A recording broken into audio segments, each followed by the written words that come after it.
जी नाज़रीन अस्सलाम वालेकुम। और वीडियो के साथ मैं आप लोगों के सामने हाज़िर हुआ हूँ, आप लोगों की खिदमत में हाज़िर हुआ हूँ। आप देख रहे हैं हमारे यूट्यूब चैनल नॉलेज वर्ल्ड। और आज मैं आपको पाकिस्तान के हवाले से और प्रेसगीर के हवाले से जो जनरल नॉलेज के इंतहाई अहम सवालात हैं उनके बारे में बताने जा रहा हूँ। दोस्तों, पहला क्वेश्चन हमारे पास है कि खुतबा इलाहाबाद कब दिया गया था। ये 1930 में दिया गया था। तहज़ीबुल अखलाक कौन शाये करता था। ये सर सैयद अहमद ख़ान शाये करता था। ये एक रसाले का नाम है। सिंध ताश माहिदा कब हुआ। ये 19 सितंबर 1960 में हुआ था। पाकिस्तान और चीन के दरमियान मुआशी माहिदे का क्या नाम है। ये सीपैक है, जिसके बारे में आप सब जानते हैं। पाँचवा जो है ना, साबिक फाटा में कितनी एजेंसियां शामिल थी। इसमें 7 एजेंसियां शामिल थीं। कोराम था और कुछ दूसरे थे। ये शुमाली वज़ीरिस्तान के इलाकों को फाटा कहा जाता था। सरकारी खतूत कंप्यूटर में किस प्रोग्राम में बनाए जाते हैं। ये MS वर्ड में बनाए जाते हैं। फ़तह मक्का कब हुई। ये 8 हिजरी में हुई। एक बाइट में कितने बिट्स होते हैं। 8 बिट्स होते हैं।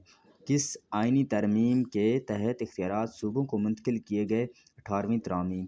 पाकिस्तान का पहला नोबल इनाम को मिला। प्रोफेसर अब्दुल सलाम को फ़िज़िक्स के शोबे में मिला। कंप्यूटर में किस प्रोग्राम में डेटा कैलकुलेट किया जाता है। MS एक्सेल में। अक़वाम मुत्तहिदा के मेंबर ममालिक की तादाद क्या है। 193। रमज़ानुल मुबारक इस्लामी कैलेंडर का कौन सा महीना है। ये 9वां महीना है। ऐवान बाला के मेंबरान की तादाद क्या है। 104। ऐवान बाला जानते हो कि सेनेट को कहते हैं, ठीक है।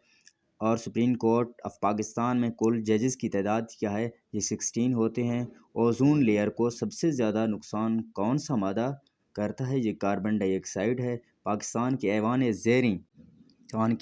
ज़ेरीं जिसे पार्लियामेंट कहा जाता है, जिसे कौमी असम्बली कहा जाता है, कि मेंबरान की तादाद कितनी है। ये 342 था पहले और अब 344 हो गया है। तो ये पाकिस्तान के ये जनरल नॉलेज के कुछ क्वेश्चन थे जो आपके सामने मैंने पेश किए हैं। तो उम्मीद करता हूँ आपको अच्छे लगे होंगे। आप लोगों के लिए इंतहाई इन्फॉर्मेटिव होंगे और आपकी मदद करेंगे किसी भी जॉब्स में या किसी भी टेस्ट में या किसी भी फील्ड में। तो अगर आपको वीडियो अच्छा लगा तो वीडियो को लाइक कीजिएगा, शेयर कीजिएगा और हमारे चैनल को सब्सक्राइब करना मत भूलिएगा। शुक्रिया।